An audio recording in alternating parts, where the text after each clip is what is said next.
Go for it, Barry. You deserve it. To Barry and Iris. Barry and Iris.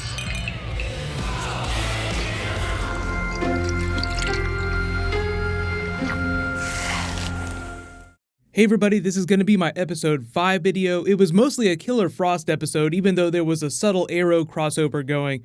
But if you're finding me for the first time, be sure to subscribe to get everything. There's new giveaway stuff at the end of this too. So top 10 WTF comic book Easter eggs, starting with number 10, the big Arrow crossover. Before the 4-way crossover, Felicity came on. Probably her greatest contribution in my mind was making all those Incredible Hulk jokes. So even though I try to think DC to DC references, the Incredible Hulk metaphor for Caitlyn actually works perfectly. Like, they're both afraid of each other, but if you've seen Thor Ragnarok, you know that relationship has changed. It gives you an idea for where Caitlyn's character is headed. They did make a lot of jokes about Felicity wedding stuff. Oh, the last time we tried to get married, Oliver was shot with an arrow. I think that was a Cupid episode where they were pretending to get married. She actually wore a wedding dress. And I think it was in season 4. It was a while ago. It doesn't seem like that long ago, but it was actually a couple years ago.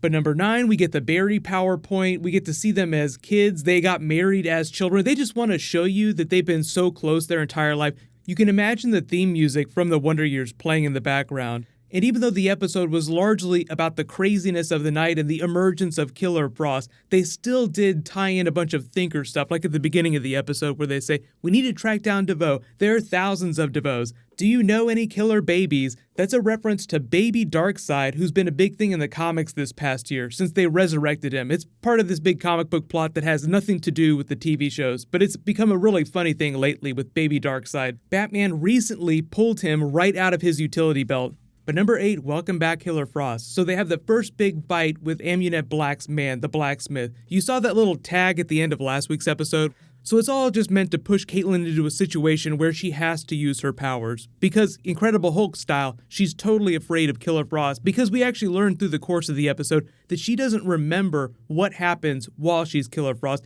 Even though I don't totally believe that, but as long as the Flash TV show sticks to its rules about who's in charge when she's Killer Frost, like what's going on inside her head, then I'll be fine with it, as long as they're consistent with that. But the bigger thing is that she was actually booking a ticket on Ferris Air, obviously Green Lantern reference, to another city because she knew somebody that could breach her to another Earth where she didn't have to worry about being Caitlyn or Killer Frost. It just wouldn't be a big problem for her. But the thing that really tripped me up on that is I'm like, wait a minute, who do we have in this universe that can breach her to another Earth? Because the only people we know that are capable of that are Cisco, Gypsy, and Speedsters. There aren't any other Speedsters besides Barry and Wally on this Earth, and Cisco probably wasn't the person she was talking about, and Gypsy is on Earth 19 right now. So apparently there's someone else out there that can breach to another world. But here's where it gets really wacky, because there are some rules for breaching. Like you have the breach room down there, like with the big portal, but people who have specific metahuman breaching abilities like Cisco, Gypsy, and Gypsy's father, they can breach anywhere they want to. So it's implied that Caitlyn knows another breacher somewhere on Earth 1. We don't know who that is. But number 7, Cecile's daughter is a stripper. I totally was not sure what they were going to do with that character when she showed up at the beginning of the episode. Question answered pretty quickly, and it's all just meant to make Joe feel a little bit better about being an old dad. Like, it's weird the way they're working her in. She might return during the back half of the season if things heat up with the baby storyline. That gets a little more complicated. We'll have to talk about this Cecile baby because they're spending so much time on it, but it's like a completely separate plot line from what was going on in this episode.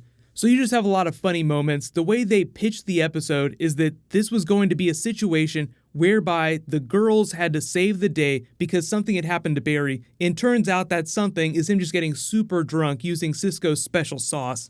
So I felt like the logic was fine. Like, the whole point was that Barry would not be able to help, so however you want to justify that, he was too drunk to become the Flash. That's why they took the cell phones away. So it just sort of turned into this funny moment of the elongated man being a total dirtbag. Like, he's the #1 customer of the Golden Booty strip club. He steals people's money using his powers. He's still pretty despicable, but he's not that bad. He'll probably have a moment later this season like Caitlyn had in this episode, where the bad part of him actually does something really good, like, oh, I'm going to be a hero, use my powers for good.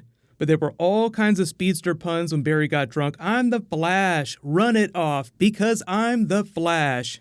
He even made a Titanic joke. They make a lot of Titanic jokes because Victor Garber was literally in the Titanic movie. So anytime you hear them make a reference to that on Legends of Tomorrow or one of the other TV shows, it's just them poking fun at Victor Garber. But number 5, Meet the Blacksmith. Katie Sackhoff was great as that character. If you're wondering why she was using a British accent, because if you've seen her in anything else, you know that she's not British, so it was kind of weird the first time she opened her mouth. It's because the comic book version of the character is British, so she's probably just trying to be true to form. And pretty much everything about her character is accurate to the comics. They talk about the underground market. That's the version of the network that she runs in the comics. So that actually happened during a Thinker arc. So it makes sense that they wanted to bring this character onto the Flash during this season as one of the big rogue leaders. So I don't think that she has any direct connection to the Thinker other than the use of the bus metahuman who excreted those tears that they turned into a drug. So it's not like she's working directly with the Thinker, but maybe they'll try to tie them together by the end of the season, or maybe she'll just come back for a one-off episode. But if you were confused, this is one of the people that was on the bus, so that's why the Thinker collected him at the end of the episode. You can make all kinds of Riverdale jingle jangle jokes because you have Diggle on Arrow taking drugs. Now you have this special drug source here on The Flash that Amunet Black is sort of running this underground drug ring. And you have all that stuff going on Riverdale. So you use the Riverdale jingle jangle theory that everything is connected. So number 4, obviously, Killer Frost versus Blacksmith round 1. She gets her ass handed to her and she goes back to being Caitlin. They have like a really nice moment with Iris. It was a pretty good fight. The second fight was way better because it's a good opportunity for us to see a whole bunch of new Caitlin Killer Frost powers. But the funny thing about that talk that she had with Iris, they were poking fun at some of the history between the characters, in mostly that there was no history, like we haven't spent that much time hanging out, we haven't become friends, even though they've both been series regulars on a TV show for the past 3 years. So it's just the writers being funny about the fact that they've never actually had those characters do anything together in all these years. But now she's going to be one of the bridesmaids. They said that they're going to hang out, so you just probably see more scenes with the two of them just doing random stuff when they're not with the Flash. But number 3 was Stripper SummerSlam and them getting thrown in jail. That was pretty funny. I mean, it depends on how funny you think stuff like that is. I felt like they did a good job of not drawing it out. It was a fun excuse to throw Joe in jail. Like he has his own big moment as Barry's throwing up in the toilet. I'm afraid of being a dad. I'm almost 50 years old. What the hell's going on? But the next big one was obviously that Killer Frost call to action at the end of the episode where she, the transition is pretty cool. They spent most of their CG on that final big scene, which is why they probably didn't have big Killer Frost scenes earlier in the episode. But she uses a big area of effect frost breath. She makes a frost dome to stop the bullets. So it's just a way to show you some new abilities that she's developed before we get to the 4-way crossover, because she will be full-blown Killer Frost for most of that. But again, the episode was mostly intended to be, girls' night out, girls try to solve the problem of the episode, which is Amunet Black, but hilariously get themselves into trouble, forcing Caitlin to become Killer Frost again, which is kind of like a Hulk moment during the Thor Ragnarok movie. So no spoilers for that movie if you haven't seen it yet, but there's a very similar moment to what Caitlin did at the end of the episode, where she has to become Killer Frost again. But number 1 is obviously that Thinker post-credits tag where he's like, I went through the trouble of creating you, you can't die until you complete the task for which you were created, implying that there's a reason why all of them are coming together. And I think it has something to do with challenging the Flash and getting him to do something as well. Like, not only did the Thinker need Barry to come out of the Speed Force to create the metas, he'll probably want Barry's abilities to do something else even bigger later on. It sounds like he has a really sinister plan for fixing humanity and turning it into this weird, perfect version of itself. But it'll be interesting to see how close they stick to the comic book Thinker arc during the Jeff Johns era, because that was more of a Matrix story. Like, he was almost uploading reality into this Matrix-like simulation. So that's where things go a little bit different. So if you've read Jeff Johns' Thinker arc, it's not going to be exactly like that.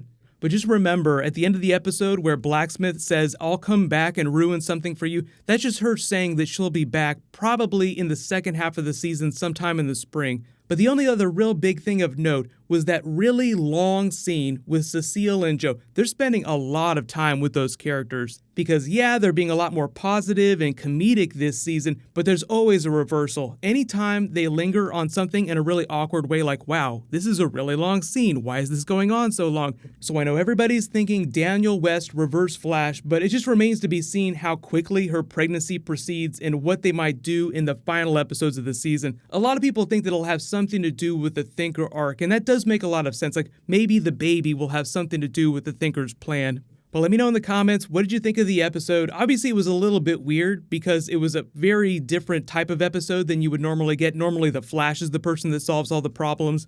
But next week's episode is the Council of Wells episode. So you can think of that in terms of the Council of Reeds, like, when they got a bunch of different versions of Reed Richards from the multiverse. You could think of it in a Council of Ricks, Rick and Morty way. But there's a new round of the Flash Ring giveaway. All you have to do to enter is be a subscriber, leave a comment on this video. Congratulations to the winner from the last video, Orville EX. Please private message me so I can get your contact details.